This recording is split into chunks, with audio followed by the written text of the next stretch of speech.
And here we have Irene's Black Greek. And this is also an indoor fig the entire time. It has not been outside. It was started as a rooted cutting, and then in about August, September, I potted it into an 8-gallon, and that has been indoors the entire time. And that 8-gallon tree gave me about 50 of these beautiful figs, and now started a second crop. Not new growth, but I'm not sure if it's breba either. I'm very confused what it is. But yeah, that's the IBG. Okay, here is the Irene's Black Greek tree. 1, 2 main branches. Again, it gave me about 50 figs. And then it stopped growing when I got spider mites on this and on my Angelito. They both stopped growing around September, October. This was put into this 8-gallon pot around August, and it has never been outside. It's never had any chill days. These are the final few figs from its first crop, and it started putting on all these other figs. And I guess it's breba because maybe it's thinking about it as last year's wood, but I'm not sure what's gonna happen here.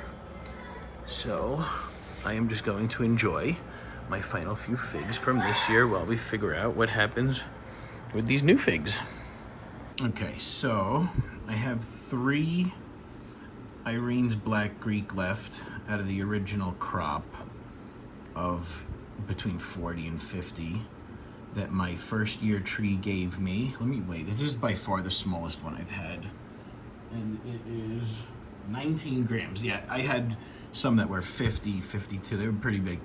But this is, again, down to the last 3, so they get a little weird sometimes. And that tree came in my house and up potted in August.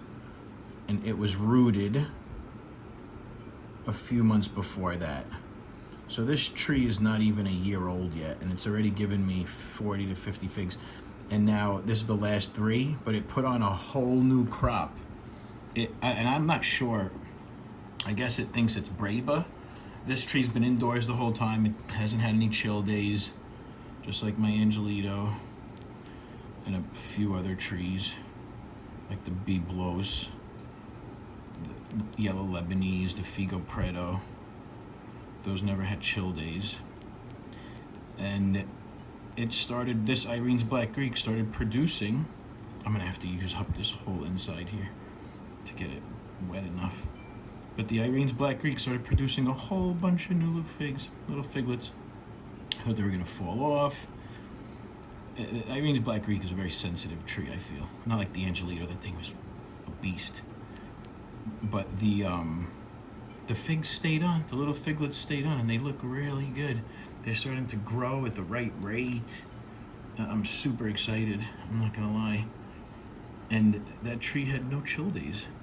So I really don't know what to expect, and I can't find good information on whether or not Irene's Black Greek has a breba crop, because this would, I guess, constitute a breba crop. It's growing it on last year's wood. I put quotes up, air quotes there, because again, it's never been outside and it never went dormant, so what is last year's wood, really? All right, let's see. Irene's Black Greek. Oh yeah, that's what I'm talking about. Oh, okay, hold on, I'm really excited. I just get really excited when they go up. Okay. All right, saving for wife. Cut, eat. Oh. This fig is truly incredible.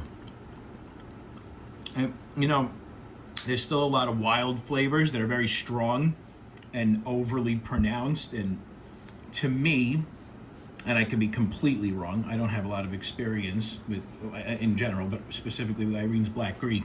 But to me, that kind of like punch in the mouth, the flavor, it came this time with the fig, but it happens with the berry flavor on this one also. The fig and berry have very pronounced flavors and they're strong. But to me, that's because the tree is still young and it's maturing. And the Black Madeira did that yesterday, but they didn't, like, the flavors weren't fighting each other. They were pronounced and loud, but they were in balance. But they look like they're gonna balance more. I'm just so impressed with Black Madeira. But this is Irene's Black Greek, and it's super good. And I really can't wait to see what years 2 and 3 bring as this continues to mature. All right, more to come.